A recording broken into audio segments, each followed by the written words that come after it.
Selamat datang kembali. Pada kesempatan kali ini kita akan membahas bagaimana menyelesaikan proses pembuktian pada masalah 2, yaitu jika A dan B anggota R, tunjukkan bahwa A kuadrat ditambah B kuadrat jika dan hanya jika A sama dengan 0 dan B sama dengan 0.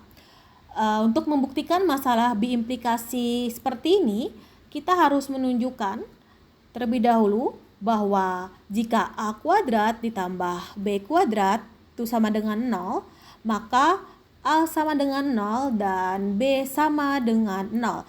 Yang kedua, jika A sama dengan 0 dan B sama dengan 0, maka A kuadrat ditambah B kuadrat juga sama dengan 0.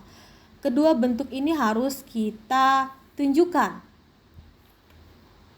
Yang pertama, kita akan membuktikan bahwa jika A kuadrat tambah B kuadrat sama dengan 0, maka A sama dengan 0 dan B sama dengan 0.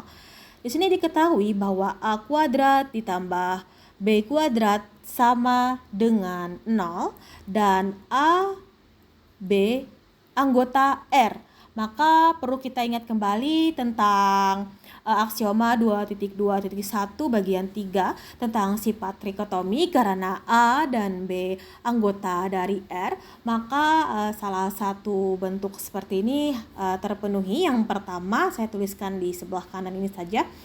A lebih dari 0, A sama dengan 0, atau A kurang dari 0.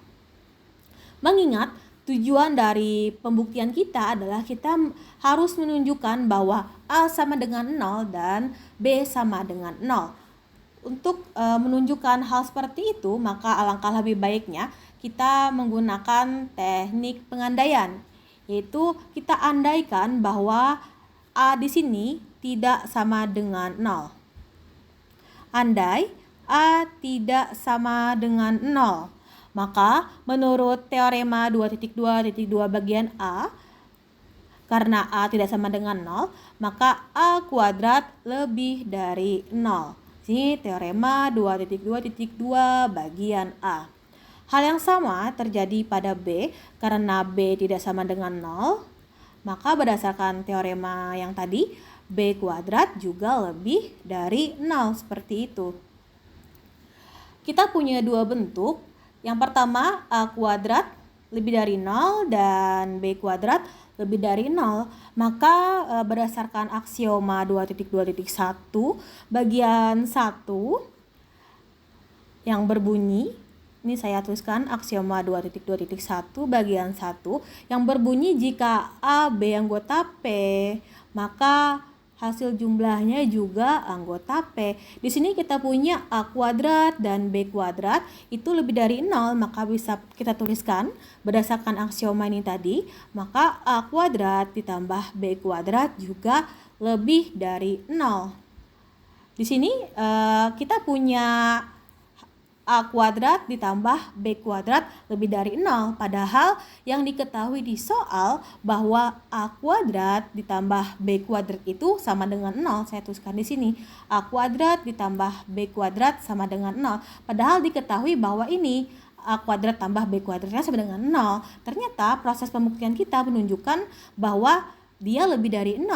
Maka dapat disimpulkan pengandaian tadi salah. Karena A kuadrat ditambah B kuadrat lebih dari 0, maka di sini karena ini A kuadrat tambah B kuadratnya lebih dari 0, maka pengandaian salah. Seharusnya apa? Seharusnya A itu sama dengan 0 dan B sama dengan 0. Seperti itu. Selanjutnya,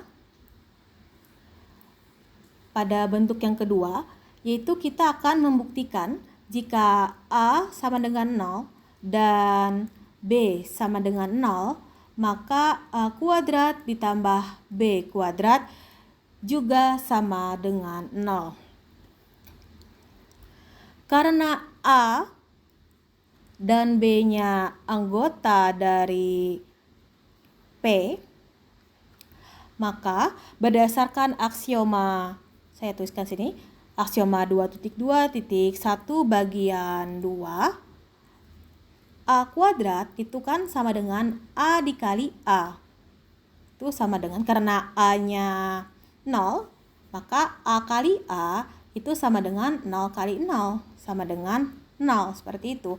Dan B juga, B kuadrat sama dengan B dikali B. Karena B-nya 0, maka B kali B sama dengan 0 kali 0, sama dengan 0, seperti itu. Karena A dan B-nya anggota P, saya perkecil. Di sini karena A dan B-nya anggota P, maka A kuadrat sama dengan 0 juga anggota dari P. B kuadrat sama dengan 0 juga anggota dari P. Sehingga berdasarkan aksioma 2.2.1 pada bagian A, yaitu jika A, B anggota P, maka hasil jumlahnya juga ada di P. Berarti bentuk ini bisa kita tuliskan seperti ini. A kuadrat ditambah B kuadrat itu sama dengan 0 ditambah 0 juga anggota dari P. Sehingga terbukti bahwa jika A sama dengan 0 dan B sama dengan 0, maka A kuadrat ditambah B kuadrat sama dengan 0. Karena dua bentuk ini tadi sudah terbukti, maka bisa dikatakan bahwa A kuadrat ditambah B kuadrat jika dan hanya jika A sama dengan 0 dan B sama dengan 0. Sekian proses pembuktiannya. Selamat belajar.